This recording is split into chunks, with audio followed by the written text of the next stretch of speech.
In the small village of Umuwoko lived a young girl named Oge. She was her father's only child, born in a small mud hut behind the palm grove. Her father, Mazi Daike, was a wood seller. Every morning, he carried bundles of firewood on his old bicycle to the market, and Oge followed him sometimes, carrying smaller sticks on her head. Her mother was kind, but one season, sickness came. She coughed every night until her voice faded into silence one cold morning. Oge watched her mother fade. From that day, her laughter disappeared. Her father cried bitterly for weeks. But life did not stop. Mazidaike kept selling woods. Months passed, and in the market, he met a woman named Mama Amara. She was beautiful, sharp-tongued, and always well-dressed. She came often to buy firewoods, and soon she began to flatter Okoro. "You work too hard, my dear," she would say, smiling. "You need a woman to care for you." Her voice softened his grief. Mazidaike fell for her charm and forgot his late wife. Soon, she became his new wife, bringing her daughter, Amara, the same age as Oge. At first, Oge was happy. She believed she had gained a mother and a sister. But it didn't take long for her joy to fade. Amara was lazy and proud. She loved mirrors more than chores. When Oge fetched water, Amara painted her face. When Oge cooked, Amara slept. Yet, Mama Amara praised her daughter and scolded Oge. Mazidaike never defended Oge. He had fallen too deep in love with his new wife to see her cruelty. Years passed, and then news spread across Umuoko like wind through dry leaves. The prince was searching for a wife. Every maiden was excited. They said the prince of Umoma would come to the village square to choose among the daughters of the land. Drums sounded in celebration, and every girl began to prepare. But in Mama Amara's heart grew a dark plan. She knew Oge was beautiful, more beautiful than Amara. Her glowing eyes, her natural grace, her calm spirit, everything about her drew people's admiration. Mama Amara feared that if the prince saw Oge, Amara would be ignored. That night, she called her husband aside. "My husband, the prince is coming. Let's send Oge to my sister's village to deliver fruits. It's a long journey. She won't return until the prince has chosen." Mazidaike hesitated. "But she's only a girl. The road is long." Mama Amara smiled, pretending to care. "I'll give her food. Don't you want our Amara to bring honor to this house?" He nodded weakly. His heart no longer belonged to reason. But deep down, everyone in the village knew that Oge was the most beautiful girl around, humble, kind, and graceful. Her smile could melt even the coldest heart. Mama Amara knew this too, and that is why she made a wicked plan. "Oge," she said one morning, pretending to smile, "I need you to go to a distant village and deliver these fruits to my sister. She is ill and needs them. You must leave now." Oge didn't question her. She packed the fruits into a basket and set off. The journey was long, but she went gladly. A journey of 3 days. She did not question it, she obeyed. Mama Amara watched her leave and whispered to Amara, "By the time she returns, the prince will have chosen his bride. You will become the princess, and she will remain nothing." On the second day of her journey, as the sun burned hot, Oge saw an old woman by the roadside, struggling to lift her firewood gondola. Many passers-by ignored her, but Oge stopped. "Let me help you, Mama," she said softly. She lifted the wood and followed the old woman into the bush, dropping it by her hut. The old woman looked at her. "My child, few stop for the weak. May kindness follow you as shadow follows body." Oge smiled, bowed, and continued her journey. Meanwhile, back home, Mama Amara was celebrating. She dressed Amara in fine clothes, beads, and perfume. "Today, the prince will see you and forget every other maiden." She tied her daughter's waist beads tighter. At the village square, the girls gathered in beauty. The prince arrived with his guards and the crowd shouted his name, Prince Uche. His eyes scanned the maidens one by one, but something in his heart was unsettled. Amara smiled, waved her hand slightly, but the prince barely noticed her. He looked, but no face called to his soul. That night, the village whispered.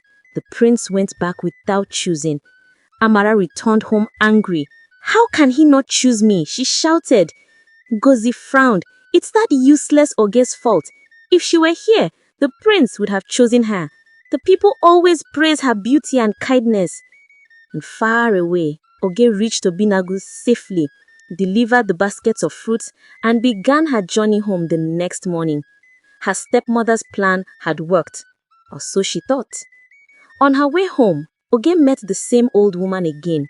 This time, the woman was sitting under a tree, weak and hungry. Her voice trembled. "My child, I have not eaten since yesterday. Do you have anything with you?" Oge opened her basket. She had only a few fruits she had plucked along the road. Without hesitation, she handed them to the old woman. "Eat, Mama. I'll be fine." The old woman smiled, but her eyes glowed faintly this time.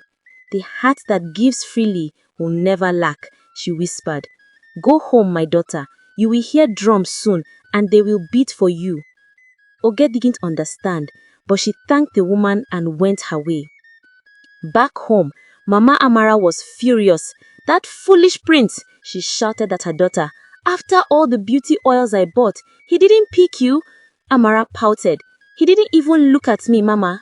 Then Oge walked in dusty from travel. The moment Mama Amara saw her, she lost control. "You foolish girl, you think you can walk in after all my stress?" She grabbed Oge by the arm and dragged her outside. "You will sleep under the rain tonight. You will learn not to spoil my plans again." Maazi Daike sat silently watching his daughter shiver in the rain. He wanted to speak, but Mama Amara's sharp tongue had long tamed his courage. That night, while Oge sobbed quietly, the prince sat in the palace unable to sleep. His mother, Queen Adaora, entered his chamber. "My son, you returned without choosing. Why?" "Mother, I none touched my heart. It feels as though my bride is hidden somewhere far." The queen smiled knowingly. "Tomorrow we go for a walk." The next morning, they rode out disguised, traveling through communities. When they reached Umuoko, the queen stopped near a small hut. She saw a young girl washing clothes in tears. Her hands were bruised, yet her face was gentle. The queen whispered to her son, "That's the one." The prince confused. "Mother, how do you know?"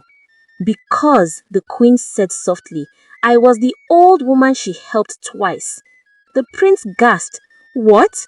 The queen smiled. "Yes, my son.